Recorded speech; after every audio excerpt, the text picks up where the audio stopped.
Bom, na aula de hoje, nós vamos falar sobre a transformada z inversa. Da mesma forma, nós vamos ter uma analogia lá com a transformada de Laplace inversa. Então, se vocês tiverem alguma dúvida, especialmente no tópico de frações parciais, como eu já vou falar, vocês podem voltar lá e averiguar a aula de transformada de Laplace para sanar essas dúvidas e também ver os exemplos do livro. Então, vamos lá.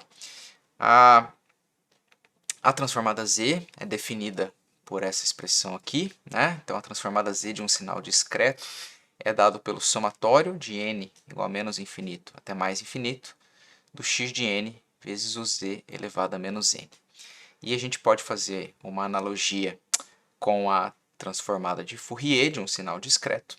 E nesse caso, a transformada z vai ser a transformada de Fourier do sinal multiplicado pelo r elevado a menos n, onde r é a magnitude desse valor dessa variável complexa aqui, z. Então, para definir a transformada z, nós precisamos fazer esse somatório no domínio aí do tempo, de menos infinito até mais infinito, ou seja, abraçando todas as amostras que existem no meu sinal discreto, certo? Ótimo. A gente viu que a região de convergência tem as regras lá controlada pelas 9 regras que a gente viu na aula anterior e que ela vai ser composta então aí por regiões concêntricas, né, a círculos. A gente viu essas 9 regras, vocês podem retomar a aula passada se tiverem dúvidas. Então essa é a definição da transformada z, ou seja, mapeando o sinal no domínio discreto para o domínio z. O que a gente quer fazer nessa aula é o inverso, mapear a transformada z para o sinal discreto, certo?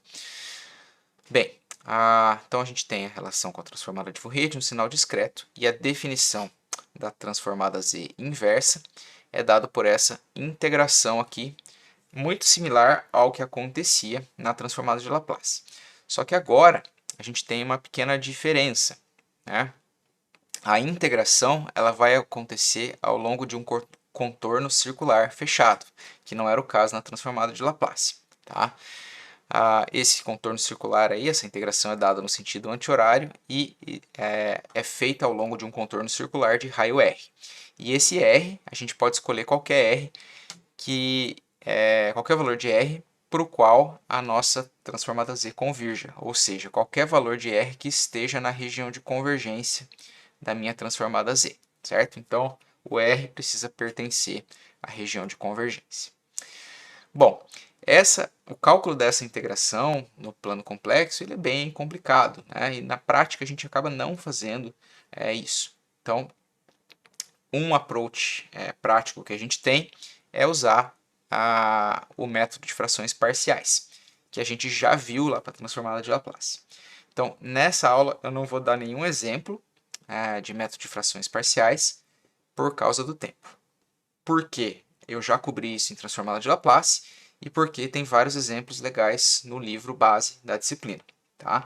Então, o que eu vou fazer vai ser ir um pouco além do método de frações parciais e dar uma metodologia para vocês calcularem a transformada inversa baseado em funções impulsivas, baseado em funções impulso delta de Dirac, tá? Que é um método que vai ser muito utilizado, por exemplo, na síntese temporal de filtros digitais.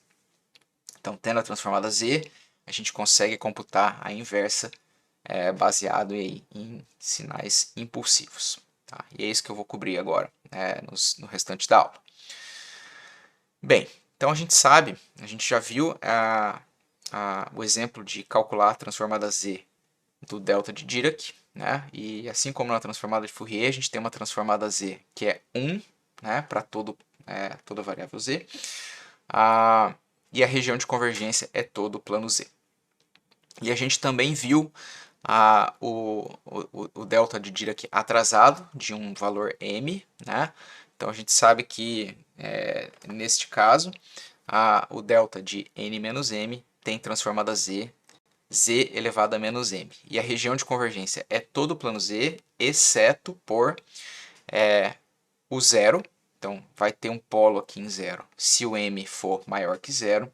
E vai ter um polo em infinito se o m for menor que zero. Tá? Então a gente ou vai ter um polo no infinito, ou vai ter um polo em zero. Tá? E aí eu quero fazer dois exemplos interessantes com vocês que vão ser usados depois lá na aula de filtros digitais. O primeiro exemplo é esse aqui, é um sinal qualquer em que tem transformada z, 4z ao quadrado mais 2 mais 3z na menos 1. A convergência está especificada aqui, mas já vai ficar claro até por quê. Tá?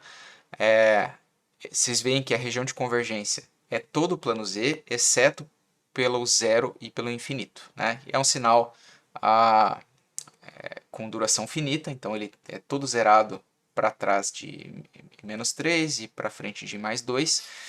E só que entre menos 2 e mais 1 ele tem amostras, como a gente vai ver. Tá? Mas essa região de convergência aqui define então o sinal de duração finita.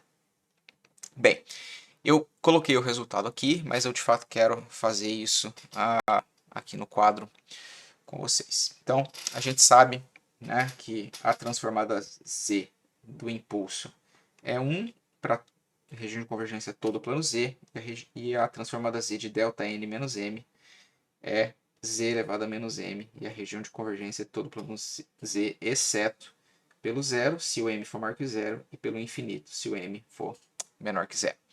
Então, lá do exemplo, a gente tem que a transformada z é 4z ao quadrado mais 2 mais 3z na menos 1.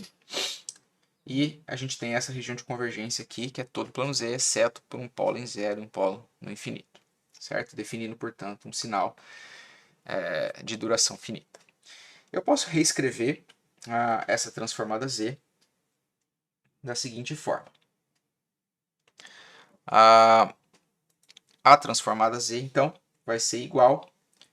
Vou simplesmente repetir aqui, 4z ao quadrado. Vou colocar aqui um 2. Só que o 2 não está multiplicando nada, né? Aqui. Então, o 2 não multiplica nada. Ou, na verdade, multiplica 1. E eu posso escrever 1 como sendo z elevado a zero. Certo? Mais o 3z na menos 1. Então, agora, eu posso calcular aqui a minha transformada z inversa, baseado no que está exposto aqui, certo? Do lado esquerdo. Então, a gente vai ter aqui o x de n. E aí, a transformada z, assim como a transformada de Fourier, a transformada de Laplace, é uma operação linear, como a gente até vai ver nas propriedades na aula que vem. Tá? Então, se ela é uma operação linear, eu posso computar essa transformada z, que é a soma de 3 termos, e eu vou ter aqui a soma de 3 termos no domínio discreto, certo? No nosso domínio do tempo, é o domínio discreto. Tá? Então, a gente vai ter aqui, se é linear, vai ter um 4. E qual é a transformada z de z ao quadrado? A transformada z de z ao quadrado tem a ver com isso aqui. Né? Então, vai ser z elevado a menos m. Quanto que vale o m neste caso? O nosso m aqui vale menos 2. Certo? E aí, quando eu for operar a transformada z, vai ser delta de n menos 2, delta de n mais 2. Certo? O segundo termo, o m vale 0.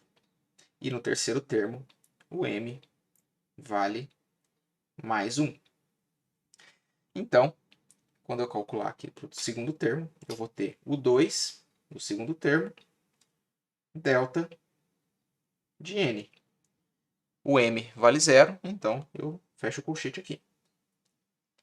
E, finalmente, para o último termo, eu vou ter 3 delta de n menos m. O m vale mais 1, então a gente vai ter delta de n menos 1. Então a gente tem um sinal bilateral, que é isso aqui, né? Posso plotá-lo aqui. n, x de n. Vou botar uma perninha.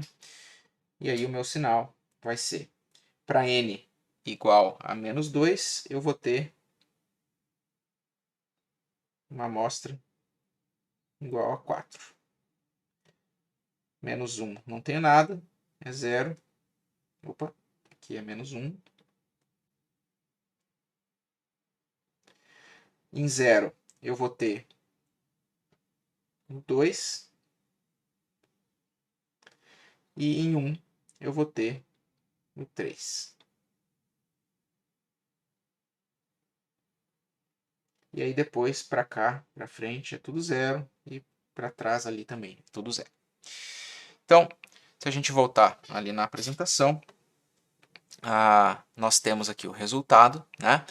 E dá para observar que já que, né, nós temos um ponto lá em menos 2, a gente vai ter um polo no infinito por causa desse cara aqui.